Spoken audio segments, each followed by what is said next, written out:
현재로서는 해수부의 가장 중요한 과제가 북극 항로 개척이죠. 우리도 좀 적극적으로 항로 개발도 하고 활용 방법을 찾아야 되겠죠.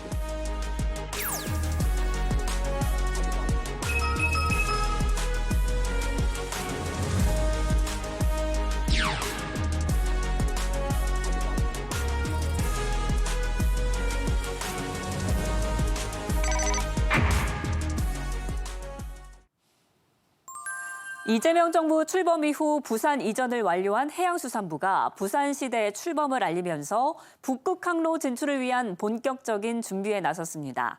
자세한 내용 김성범 해양수산부 차관과 이야기 나눠보겠습니다. 차관님 어서 오십시오. 안녕하십니까. 네, 지금 부산 이전이 상당히 빠르게 진행이 됐는데 그간 상당히 바쁘셨을 것 같습니다. 이번 업무 보고는 생중계로 사상 최초로 이렇게 진행이 됐는데 해수부는 특히 개청식부터 업무 보고까지 부산에서 계속 이렇게 진행이 됐습니다. 더 의미가 클 것 같아요. 예, 업무 보고도 했지만 사실은 오전에는 그 임시 국무회의도 예. 또 우리 신청사에서 했습니다. 네. 그래서 사실은 하루에 3가지 행사를 동시에 한 거죠. 국무회의, 개청식 행사, 그다음에 업무 보고까지요. 그래서 어쨌든 저희 직원들이 한 6개월간 열심히 준비를 해서 네. 저희들이 이전을 했고요. 또 예. 그 이전을 이제 마무리하는 시점에서 대통령님 또 총리님도 오셨죠. 총리님까지 네. 오셔서 행사하고 또 업무 보고까지 해서 무척 의미 있는 하루였습니다. 네, 정말 바쁘셨을 것 같은데 해수부는 올해를 북극항로 대도약의 원년으로 삼았습니다. 화면 보고 이야기 이어가겠습니다. 현재로서는 해수부의 가장 중요한 과제가 북극 항로 개척이죠.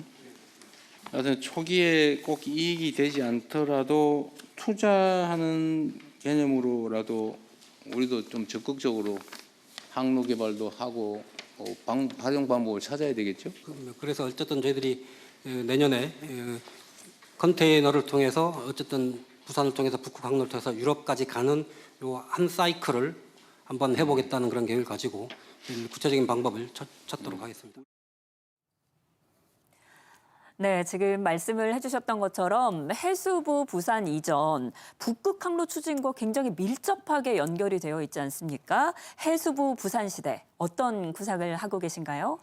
예, 말씀하신 것처럼 대통령께서 이제 선거 기간 중에 북극항로 시대 대비하고 또 우리 동남권, 부산, 울산, 경남을 포함한 동남권을 발전시킴으로써 균형 발전을 또 이뤄나가게 된다는 그런 의지를 가지시고 전 부처 중에 그래도 해수부 하나는 부산으로 좀 갔으면 좋겠다라고 말씀하시더니 진짜 보내시더라고요. 네. 그래서 저희들 가서 이제 아까 보고 올린 대로 직원들이 가서 이제 열심히 일을 하고 있는데 올해가 말씀하신 것처럼 해양수산부 부산시대 원년이라고 저희들은 생각을 하고 있습니다. 네. 북극항로를 어쨌든 그래서 활성화를 시켜야 되겠죠. 저희들이 부산을 갔으니까. 예. 북극항로를 하려면 3가지가 필요합니다. 네. 선사가 있어야 되고요. 화물이 있어야지 배가 운항을 하겠죠. 예. 그다음에 이게 또 러시아 연안을 이렇게 지나기 때문에 관련 국가와의 협의 뭐 이런 것도 필요합니다. 뭐 이런 국내외적인 준비가 다 필요한데요. 네. 뭐 그런 부분들 저희들 잘 할 텐데 그것보다도 더 크게는 북극항로를 계기로 해서 저희들이 해양수산부의 30년 된 구호가 바다로, 세계로, 미래로입니다. 그래서 저희들이 바다로 갔죠. 부산으로 갔으니까. 네. 부산에서 이렇게 보면 태평양이 바로 저희들 앞마당처럼 펼쳐져 있습니다. 예. 세계로 나갈 것이고요. 북극항로를 저희들이 잘 활용을 해서 미래로 가는 그런 해양수산부가 되도록 준비를 잘 해나가도록 하겠습니다.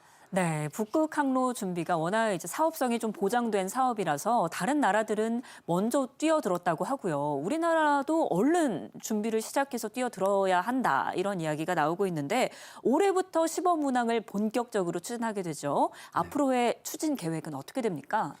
제일 열심히 하는 나라가 중국입니다, 사실은. 예. 중국의 여러 가지 다양한 종류의 배들이 북극을 이제 왔다 갔다 하고 있고요. 그래서 저희들도 중국보다는 늦었지만 다른 나라보다는 앞서서 가기 네. 위해서 올해 컨테이너 선을 우리 부산에서 출발해서 북극해를 거쳐서 유럽까지 가는 가장 유럽의 대표적인 항만은 로테르담 항만이 되겠습니다. 네. 아마 로테르담 항만을 비롯해서 필요하면 다른 항만까지 이렇게 가는 것을 저희들 한 9월, 10월 뭐 이 정도에 한번 운항을 하려고 지금 준비를 하고 있고요. 아까 말씀드린 대로 배가 운항을 하려면 배도 있어야 되고 그거를 운항하는 기업도 있어야 되죠. 예. 그다음에 화물도 있어야 되고요. 그래서 그 선사와 화물을 확보하기 위한 민관 협의체를 저희들이 1월 말에 출범을 시켰습니다. 그래서 네. 다양한 기업들 또 공공기관이 모여서 구체적인 방안을 논의를 하고 있고요. 네. 아마 올해 시범 운항은 그 자체로 아마 흑자를 내기는 쉽지는 않을 것 같아요. 그렇죠. 그래서 그런 적자 부분에 대한 보전 방안도 논의를 하고 있고요. 아마 대통령께서도 그날 업무보고에 이제 말씀을 주셨는데 러시아와의 협력, 협상이 제일 중요한 과제일 것 같습니다. 네. 그래서 그런 부분들 저희들 잘 준비를 하고 있고요. 다만 이제 러시아는 이제 테러 제재가 있어서 뭐 저희들이 국제사회에서 그런 우려에 섞인 목소리, 이제 눈길도 사실 예. 있는 게 사실입니다만 그래서 국제사회의 테러 제재에 위반되지 않는 범위 내에서 저희들이 시범 운항을 할 수 있는 방안을 찾으려고 요새 열심히 물밑에서 작업을 하고 있습니다. 네, 정말 대내외적으로 많은 협의가 필요할 것 같은데요. 이게 또 본격적으로 현실화가 되면 부산이 북극항로 시대의 새로운 거점이 되지 않겠습니까? 세계 최고 수준의 항만으로 도약을 시키는 그런 전략도 밝혔는데 어떤 내용입니까? 예, 아까 말씀드린 12월 23일 개청식 행사 그날에 오전에 있었던 저희들 국무회의에서 네. 제가 대통령님과 국무위원들 모시고 부산항 3.0 전략이라는 것을 발표를 했습니다. 네. 그래서 부산항 1.0은 지금 우리 부산항 앞에 있는 부산항 북항이 되겠고요. 2.0은 부산항 신항, 그리고 3.0은 진해 신항을 중심으로 한 새로운 시대를 저희들이 3.0이라고 표현을 했고요. 예. 일단 항만 시설을 대폭 확충을 할 겁니다. 현재 9선석이라고 하면 배가 될 수 있는 자리를 얘기를 하는 거고요. 네. 9척의 큰 컨테이너 선이 동시에 접안할 수 있는 그런 규모의 항만 시설을 현재 착공해서 만들고 있고요. 2단계로는 6선석을 추가로 더 할 생각입니다. 네. 그렇게 해서 항만 시설을 충분히 확보를 하고요. 그다음에 요새 AI 시대 아니겠습니까? 그렇죠. 항만 시설 운영도 AI를 접목해서 피지컬 AI 완전 자동 항만을 만든다는 목표를 가지고 저희들이 항만 건설을 하고요. 네. 그다음에 항만이 시설만 있는다고 좋은 항만은 아닙니다. 사실 부가적으로 관련돼 있는 서비스들을 잘 제공을 해줘야 되거든요. 대표적으로는 선박이 운항을 하려면 연료를 공급을 해야 되는데 친환경 시대 아니겠습니까? 그렇죠. 그래서 친환경 연료를 공급할 수 있는 시스템도 저희들이 만들고요. 예. 선박들이 왔다 갔다 하다 보면 점검도 하고 또 짜잘한 고장이 나면 수리도 해야 됩니다. 그래서 네. 수리 조선하는 그런 서비스도 저희들이 고민을 하고 있고요. 그다음에 항만을 둘러싸고 배후 단지나 인근 산업하고 연계해서 지역 경제를 또 새로운 산업을 육성해 나갈 수 있는 그런 계획도 함께 가지고 있습니다. 정말 세계 최고 수준의 항만이 될 것 같다 이런 기대가 드는데요. 네, 범정부 컨트롤 타워도 출범을 했습니다. 북극항로 추진본부 앞으로 어떤 역할을 하게 됩니까? 예. 아까 이어서 조금만 말씀을 드리면 예. 그래서 부산항이 현재도 세계 7위의 컨테이너 항만이고 그리고 세계 2위의 환적 항만입니다. 환적이라고 하는 것은 화물이 오면 밖으로 안 나가고 그 자리에서 다른 배가 와서 싣고 가는데 네. 이게 중심 항만이냐를 따지는 가장 중요한 지표 중에 하나입니다. 그렇군요. 저희 나라가 싱가포르에 이어서 세계 위이고요. 근데 옆에 있는 이웃 나라에 있는 중국 항만들이 항만 규모는 저희보다 큰데 그 환적 비중은 한 20% 이내입니다. 네. 주로 중국 자체 물량을 수송을 하거든요.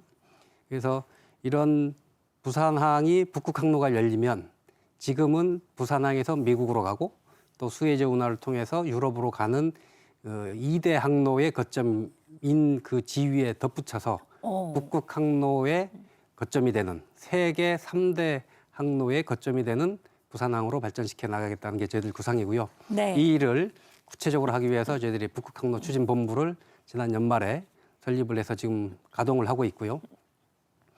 10개 부처 연합군입니다. 그렇군요. 웬만한 중앙부처는 다 같이 협력을 해서 일을 하고 있고 또 당연히 부산, 울산, 경남 지방정부하고도 일을 같이 해야 되겠죠. 그래서 중앙부처, 지자체가 같이 참여해서 북극항로 추진본부를 만들었고 미션은 크게 두 가지입니다. 네. 북극항로 개척, 해양 수도권 육성. 세계 해양 거점으로서 정말 중요한 기로에 서 있는 것 같습니다. 앞으로의 도약 기대해 보도록 하고요. 현안도 한번 살펴보겠습니다. 요즘 환경 규제가 좀 강화가 되면서 친환경 선박으로의 전환이 빨라지고 있다고 하는데 지금 우리나라의 전환율은 한 10% 정도에 그치고 있다고 하더라고요. 전환 속도를 높이는 지원책은 어떤 게 있을까요?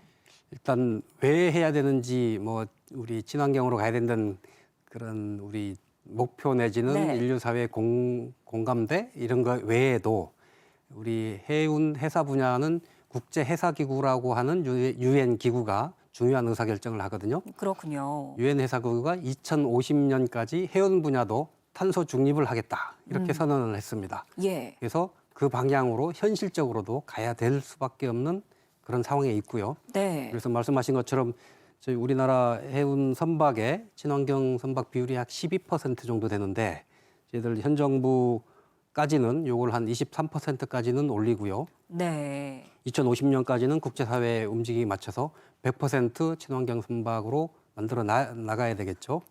그래서 저희들이 이를 위해서 뭐 다양한 정책적 그 지원을 지금 하고 있습니다. 정책 네. 자금 투입도 확대를 하고요.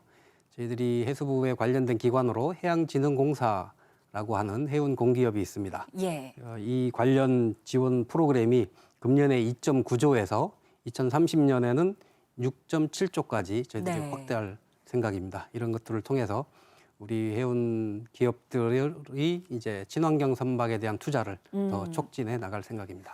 그렇군요. 또 뿐만 아니라 기후변화 때문에 요즘 수산물 생산뿐만 아니라 수급이 들쭉날쭉합니다. 여기엔 대책이 있을까요? 제일 고민이 되는 이슈 중에 네. 하나입니다. 사실은 기후변화, 그다음에 기후변화로 인한 해양 생태계의 변화를 단기적으로 저희들이 막을 수는 없습니다만 네. 대응은 열심히 해야 된다고 생각을 합니다. 예. 그래서 우선 크게 잡는 어업하고 기르는 어업 양식으로 이렇게 나눠서 보면은요. 잡는 어업은 아직도 배가 좀 많아요. 네. 물고기에 비해서. 물고기가 어적 자원도 줄고 있고 온도 때문에 자꾸 이동을 해요. 네. 그렇기 때문에 배가 아직도 조금 많다고 보여져서 저희들이 좀 큰 배들은 단기간에 좀 집중적으로 줄이는 작업을 좀 해야 되겠다 하는 생각을 갖고 그 작업을 하고 있고요. 네. 그러고 나면 지금은 고기 잡는데 규제가 많습니다. 그물코는 요 정도 하면 안 되고 잡는 구역은 여기를 벗어나면 안 되고 배 크기는 뭐 몇 톤 이상 되면 안 되고 하는 규제들이 많은데요. 예. 일단 좀 많이 노후 어선들은 줄이고 대신 총량 규제로 저희들이 하려고 합니다. 물고기 잡는 양을 사전에 정해드리고 그 범위 내에서는 가장 비용 효과적으로 잡을 수 있도록 그렇게 규제도 완화를 하고요. 그리고 배도 좀 키워야 돼요. 네. 그래서 어선도 현대화 또 대형화 할 수 있도록 하는 구체적인 프로그램들을 저희들이 구상하고 있다는 말씀을 드리고요. 기르는 업, 양식과 네. 관련해서는 여기도 온도가 변함에 따라서 그 품종을 새로 좀 개발을 해야 됩니다. 예. 이런 따뜻해지는 바닷물에 더 잘 적응하고 클 수 있는 품종을 전환을 하고요. 양식장 위치도 조금 배치도 전환을 해야 되는 그런 과제들을 갖고 있습니다. 네. 그런 부분들 저희들이 착실히 추진해 나가도록 하겠습니다. 네, 정말 다양한 고민을 하고 계시는 것 같은데요. 뿐만 아니라 업무 보고에서는 요즘 K푸드 수출 효자 상품이죠. 김에 대한 이야기도 나왔습니다. 화면 보고 오겠습니다. 식품 수출액 130억 불 중에서 수산식품이 30억 불이다. 그중에 김이 10억 4천만 불이다. 이 말이죠. 그런데 30년, 앞으로 5년 후 수산식품 수출을 40억 불로 목표를 잡았다. 그중에 김은 15억 불, 그러니까 한 45% 이렇게 늘려 잡았다. 이런 거죠.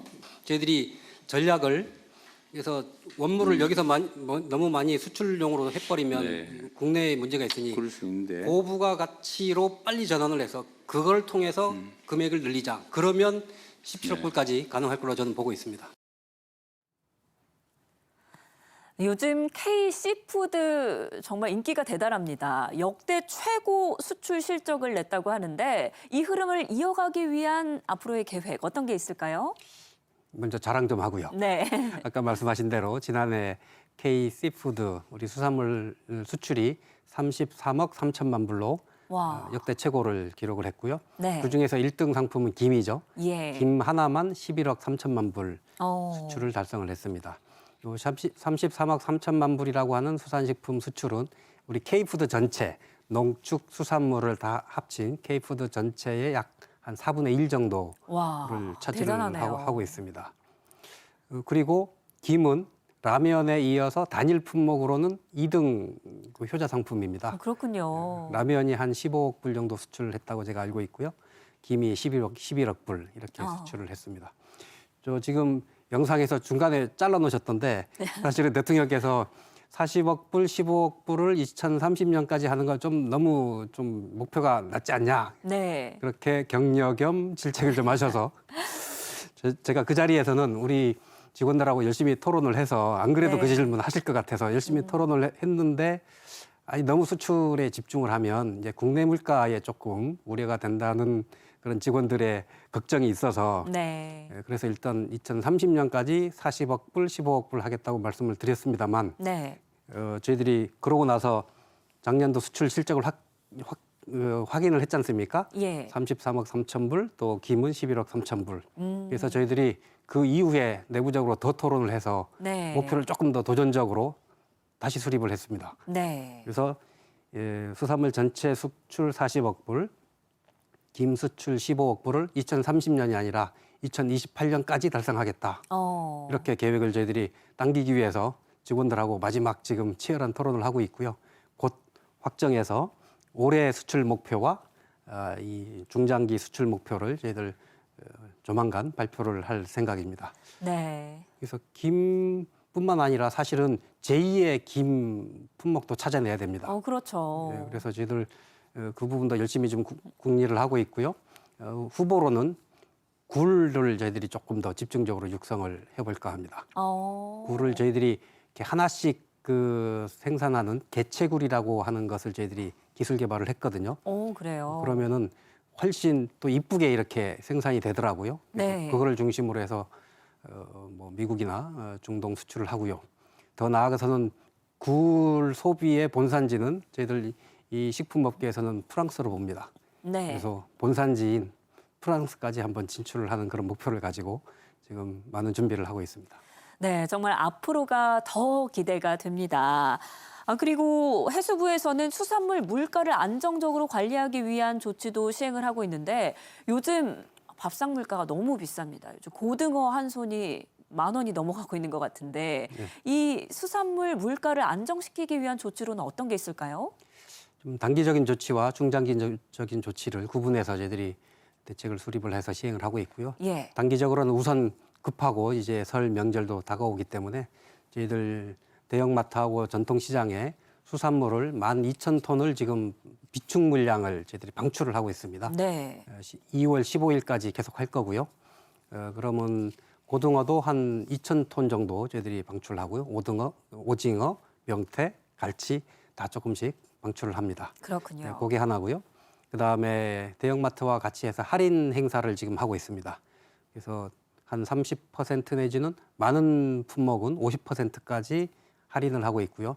사실은 이제 또 오늘 오후에 또 대형마트 가서 물가 점검하기 위해서 지금 일정을 잡아놓고 있습니다만은 네. 그렇게 해서 지금 비축 물량 방출, 할인 행사 뭐 이런 것들을 통해서 단기적으로는 저희들이 대책을 하고요.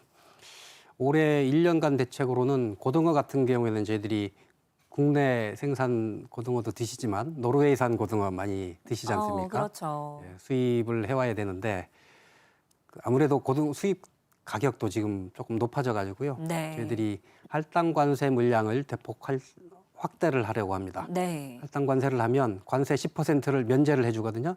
그럼 이제 가격이 10%가 낮아지는 효과가 있을 걸로 보여지고 저희들이 작년에 10,000톤을 그렇게 해서 할당관세로 수입을 했는데 올해는 그걸 2배 이상 늘리고 그것도 연초부터 저희들이 2월부터 바로 시행을 하기 위해서 지금 관계부처하고 열심히 협의를 하고 있습니다. 그렇게 해서 네. 수입 물량 좀 또 늘리고 국내 대책도 활용을 해서 물가를 안정시키기 위해서 저희들 올해 총력을 다할 거고요. 좀 더 중장기적으로 보면 우리 수산물 유통 과정, 유통 구조도 조금 더 저희들이 개혁할 부분이 있다고 생각을 합니다. 네. 그래서 저희들이 작년 11월에 수산물 유통 구조 개선 방안을 발표를 했고요. 그 발표한 개선 대책에 따라서 올해 소비지 분산 물류센터 건설이라든지 또 그런 대책들을 약간 열심히 추진을 해서 이 생산자와 소비자 간의 거리를 좁히는 그런 정책들을 시행을 해 나갈 생각입니다. 네, 정말 애 많이 쓰고 계신데 물가 안정 기대해 보도록 하겠습니다. 그리고 뿐만 아니라 K 해양 관광 인프라도 강화한다라고 하는데 이건 어떤 내용입니까? 관광 좋아하시잖아요. 근데 그렇죠. 저희가 소관하는 영역이 바닷가와 바다입니다. 네. 그래서 바닷가에 우리 국민들께서 오셨을 때 좀 즐기고 쉴 수 있도록 저희들이 다양한 시설 투자 사업들을 하고 있고요. 한 전국에 15개 정도의 그 거점 시설들을 지금 시설을 하고 있습니다. 네. 한 개소당 한 400억에서 500억 정도 이렇게 투자해서 하는 사업들을 하고요. 가장 그중에서 빨리 준공해서 운영을 시작함으로써 그 입소문이 나기 시작한 것이 완도에 있는 해양치유센터라는 게 있습니다. 네. 그래서 하루 종일 가서 쉬시고 릴렉스하고 그다음에 바다도 보시고 그렇게 해서 아주 인기가 좋다고 지금 듣고 있고요. 그런 유사한 프로그램들을 전국에 지금 만들고 있고 2027년, 28년이 되면 대부분 운영에 착수가 될 것입니다. 그럼 국민분들께서 많이 이용을 해주시면 좋겠고요. 근데 한 500억 이하로 투자를 하다 보니까 좀 더 적극적인 투자를 해야 되지 않느냐 하는 또 의견이 계셨어요. 네. 그래서 1조 원 단위 프로그램도 저희들이 3군데를 하고 있습니다. 그래서 민간 투자를 한 8천억 투자 약속을 하시면 정부하고 지방정부가 2천억 정도를 마중물로 투자를 해드립니다. 네. 그러면 1조 원 규모의 투자를 전국에 3개소를 하는 것을 저희들이 작년에 선정을 했고요. 올해부터 본격적으로 설계하고 사업 계획에 착수를 하게 됩니다. 그러면 네. 그게 한 5, 6년 걸리겠죠. 다 되려면. 그게 되면 조금 더 규모 있는 그런 시설에 가서 관광을 즐길 수 있지 않겠나 하는 생각이 들고요. 크루즈 말씀 잠깐만 드릴게요. 네. 크루즈가 우리 큰 배들은 부산, 인천, 제주에 많이 들어오고요. 네. 조금 작은 배들은 다른 속초라든지 다른 항만에도 들어옵니다만 작년에 전년 대비 한 30-40% 많은 분들이 오셨어요. 네. 올해는 한 50%까지 더 늘 것 같습니다. 그래요. 그래서 많은 크루즈선들이 들어오면 또 그분들이 내리셔가지고 주변에 관광을 하지 않습니까? 그렇죠. 지역 경제에도 도움이 될 거라고 생각을 하고요. 네. 작년에 이렇게 해서 전국 항만에 약 570척의 크루즈 선박이 들어왔는데 올해는 한 880척 정도 들어올 것 같습니다. 그렇군요. 그래서 손님들이 많이 오시는 만큼 이분들이 불편하지 않게 예. 배 타고 내리는데 관광하는데 불편하지 않으시도록 저희들이 관계부처하고 또 지방정부하고 대책을 잘 마련하고 있거든요. 네. 그래서 이분들이 와서 K컬처, K푸드도 체험하시고 네. 또 우리 지역은 지역 경제에 도움이 되도록 저희들이 잘 준비해 나가도록 하겠습니다. 예, 해수부가 정말 올해 해야 할 일이 정말 많군요. 지금까지도 바쁘셨는데 올해 더 바쁘실 것 같습니다. 마지막으로 앞으로의 이제 계획 그리고 과제에 대해서 시청자께 하실 말씀이 있으실 것 같습니다. 마무리 말씀으로 부탁드립니다. 예, 올해는 해양수산부 부산시대의 원년입니다. 대한민국 대도약의 원년이기도 하고요. 저희 해양수산부는 해양강국 대한민국을 만들어내는 또 대도약의 원년으로 만들기 위해서 저희들 노력을 할 생각입니다.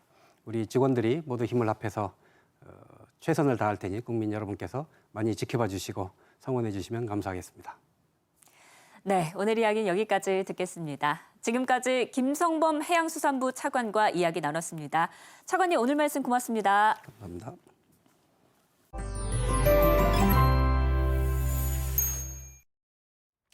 날이 온화해지나 했더니 다시 강추위가 찾아왔습니다. 밤사이 기온이 크게 떨어지며 중부지방은 어제보다 기온이 10도가량 낮아진 곳도 있는데요. 어제 비교적 포근했던 터라 더 춥게 느껴질 수 있습니다. 옷차림 따뜻하게 하시길 바랍니다. 현재 서울을 비롯한 중부 내륙에는 한파특보가 발효 중입니다. 서울이 영하 7.4도, 철원이 영하 9.6도로 어제보다 5에서 10도가량 낮게 출발했습니다. 한낮에도 영하권에 머물면서 종일 춥겠습니다. 어제 발원한 황사가 우리나라에 영향을 주면서 전국의 대기질이 탁합니다. 내륙 지역의 먼지 농도는 나쁨 단계, 제주도는 매우 나쁨 수준까지도 치솟겠습니다. 낮 기온은 서울이 영하 3도, 세종과 목포 0도, 광주 3도, 대구는 5도가 예상됩니다. 주말엔 영하 10도 안팎의 강추위 속에 호남과 제주에 눈이 내리겠고요. 다음 주에는 다시 기온이 오름세를 보이겠습니다. 날씨였습니다.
이재명 정부의 정책에는 늘 청년을 위한 내용이 빠지지 않았죠. 잠시 후 청년정책 관계장관회의가 예정돼 있는데요.